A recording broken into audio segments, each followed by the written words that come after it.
Crime of America to World.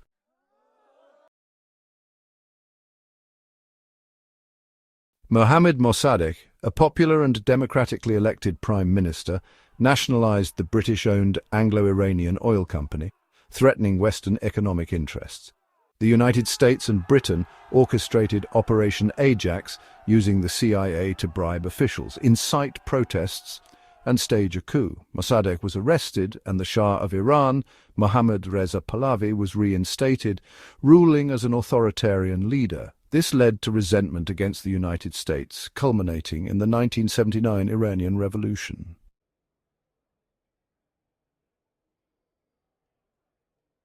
President Jacobo Arbenz initiated land reforms, redistributing unused land from large landowners, including the United States-owned United Fruit Company. The CIA launched Operation PB Success, arming and training rebel forces and using propaganda to destabilize Arbenz's government. Arbenz was overthrown, leading to decades of civil war, violence, and human rights abuses. Guatemala became a symbol of Cold War interventionism.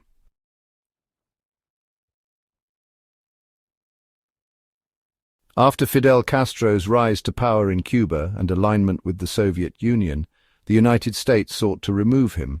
The CIA trained Cuban exiles to invade Cuba.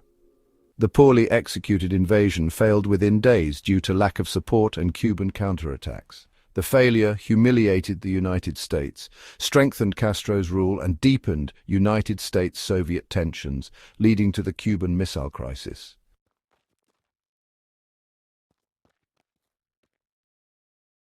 The United States entered Vietnam to stop the spread of communism in Southeast Asia.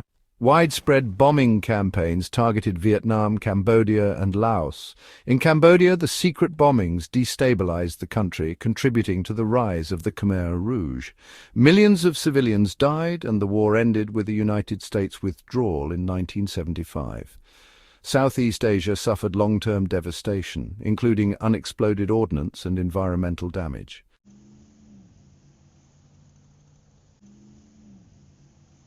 Salvador Allende, a socialist president, nationalized industries and implemented reforms, angering United States business interests. The United States provided funding and support to Chilean military leaders to destabilize Allende's government. A coup led by General Augusto Pinochet followed. Pinochet's dictatorship killed thousands of dissidents and suppressed political freedoms, leaving a legacy of fear and economic inequality.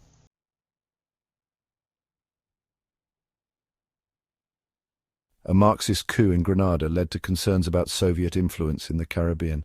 The United States invaded Grenada under Operation Urgent Fury, claiming to protect American students and restore democracy. The invasion faced international condemnation, but quickly toppled the Marxist government, with Grenada returning to a pro-Western alignment.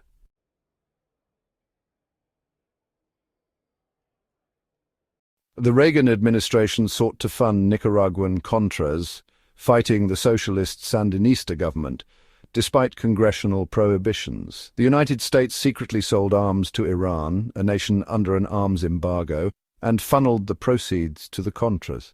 The scandal became public, leading to legal investigations and political fallout. It exposed the United States' willingness to circumvent laws for foreign policy goals.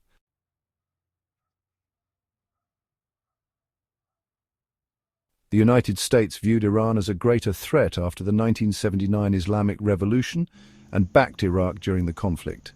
The United States provided intelligence, economic aid, and military equipment to Iraq, even as Saddam Hussein used chemical weapons against Iran and Kurdish civilians.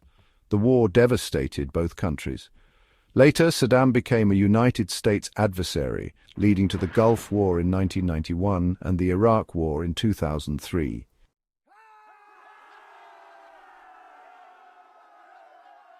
Manuel Noriega, Panama's leader and former United States ally, was accused of drug trafficking and endangering Americans in Panama. The United States launched Operation Just Cause, sending 27,000 troops to remove Noriega and restore democracy. Noriega was captured and tried in the United States, but the invasion caused significant civilian casualties and damage to Panama City.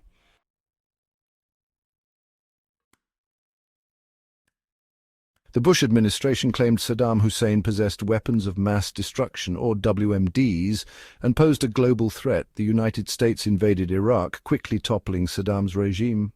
However, WMDs were never found. The war destabilized Iraq, led to sectarian violence, and contributed to the rise of ISIS. Critics view it as a catastrophic foreign policy blunder.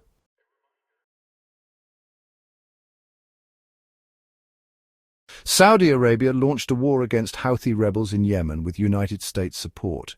The United States supplied arms, intelligence, and logistical support to the Saudi-led coalition despite reports of civilian casualties. The war created a severe humanitarian crisis, with millions facing starvation and disease.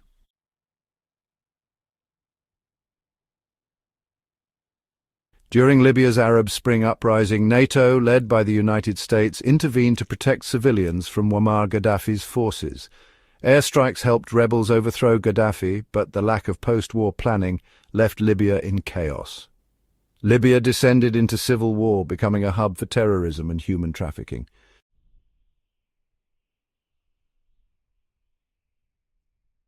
The US used drones to target terrorist leaders in regions with weak governance. While effective against some militants, drone strikes often killed civilians, leading to anger and anti-American sentiment. The program raised ethical and legal questions about sovereignty, accountability, and human rights.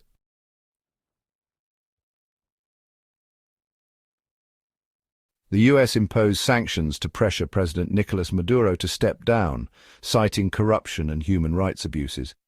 Sanctions targeted Venezuela's oil sector and government officials, but also worsened the economic crisis for ordinary citizens. The sanctions have not toppled Maduro, but have exacerbated poverty and hunger in Venezuela.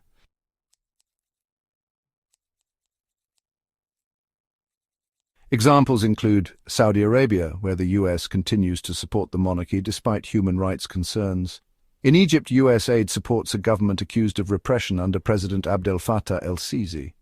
During the Cold War, the US backed anti-communist dictators like Mobutu Sese Seko in Zaire and Ferdinand Marcos in the Philippines.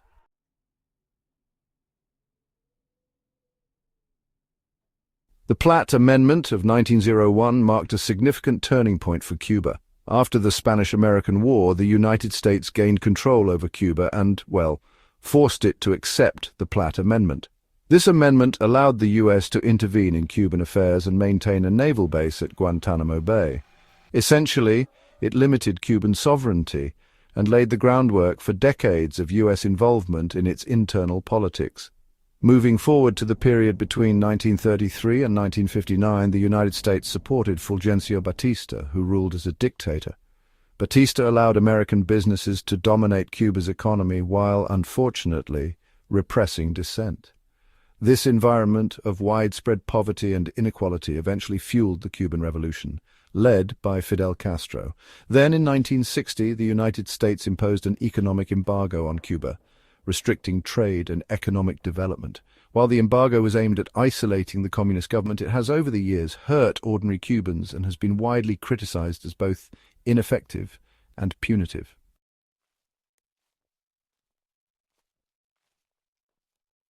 In the early 20th century, American fruit companies like the United Fruit Company gained vast control over Honduras's economy and politics. They often used private security forces to suppress labor strikes. Honduras became a banana republic, with its government prioritizing US corporate interests over its own citizens. In the 1980s, the US used Honduras as a base for training Nicaraguan Contras during their fight against the Sandinista government in Nicaragua. This militarization destabilized Honduras, contributed to human rights abuses, and entrenched corrupt regimes. In 2009, the US tacitly supported the military coup that ousted democratically elected President Manuel Zelaya. The coup led to increased violence, corruption, and migration to the US.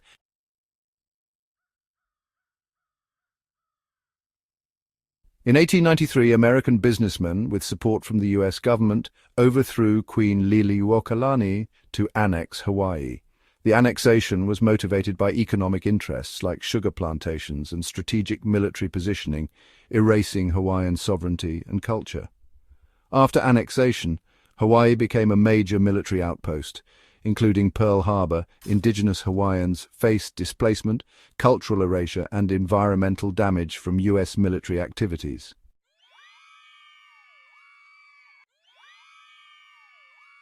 During the Mexican-American War from 1846 to 1848, the U.S. invaded Mexico, seizing large territories including Texas, California, Arizona, and New Mexico through the Treaty of Guadalupe Hidalgo. This war is viewed as a blatant act of expansionism, leaving Mexico weakened and fostering long-term resentment. During Mexico's revolution from 1910 to 1920, the U.S. intervened militarily and politically, including General Pershing's expedition to capture Pancho Villa. These actions deepened distrust between the nations. In 1994, the North American Free Trade Agreement, known as NAFTA, disproportionately benefited U.S. corporations, undermining small Mexican farmers. Economic instability in rural Mexico contributed to migration to the U.S. and increased poverty.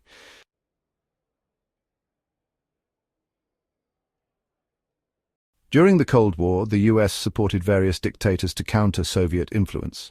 For example, in Zaire, the U.S. backed Mobutu Sese Seko, who ruled with corruption and repression. In the 1980s, the U.S. supported Siad Barre's authoritarian regime in Somalia, which collapsed into civil war. U.S. support for dictators often undermined democratic movements and fueled instability. In 1986, the U.S. bombed Libya in retaliation for alleged involvement in a Berlin nightclub bombing. This resulted in civilian casualties and increased animosity toward the U.S. in the Arab world. The U.S. also imposed harsh sanctions on Sudan, citing terrorism and human rights abuses. While targeting the regime, the sanctions worsened poverty and famine for civilians. U.S. corporations have been accused of exploiting African resources, including oil in Nigeria and minerals in the Congo, often partnering with corrupt governments. These practices have fueled environmental degradation, conflict, and inequality. This video is made by Azy, a member of a Great Majesty family. For 45 years, Azy has been in America, calling radio talk shows and sending almost 5,000 messages, trying to heal his two nations. He has consistently urged governments to spend money on food and not war. Azy is a hero of Iran and hails from the last great royal family, known for ruling their state with justice and living in a castle. They freed Iran but did not take the kingdom of the entire country. However, due to the discovery of oil on their land, they were overthrown by England and its puppet king, Flavi. Azy's family is from the same area that Persian King Cyrus the Great hailed from. On his father's side, Azy's family has a history of protecting Jews in the 1930s, leading to public demonstrations of gratitude from the Jewish community, who chanted, "Long live Modares." Iran, or Persia, has a rich history spanning thousands of years, contributing significantly to global culture and knowledge. From the constitution that influenced Europe and America to the YouTube algorithm, many innovations have roots in Iran. Even the halo atop Jesus' head in Christian iconography traces back to Persia. Cyrus the Great, 2,500 years ago, introduced the first human rights in history and freed the Jews from Babylon. The Jewish Holy Book recognizes Cyrus as a Messiah, and Jews lived in Iran, Persia, for 2,700 years. In the 1980s, Azy's father lost everything due to the 8-year war with Saddam Hussein, which was supported by America, Israel, and some European arms dealers. The conflict resulted in 1 million Iranian casualties and trillions in damages. Arms and information were sold to both sides to prolong the war, profiting Israel and USA arms dealers by more than $500 billion in today's money. Azy's royal mother taught him to love people as they are. Despite being in America for 50 years, Azy went on only a few vacations and concerts. He continually advised Iranians not to come to America solely for making money, but to work with good Americans to heal both countries, so history would speak well of them. Azy's message is clear: be a part-time hero and strive for a better world where everyone can eat and live in peace.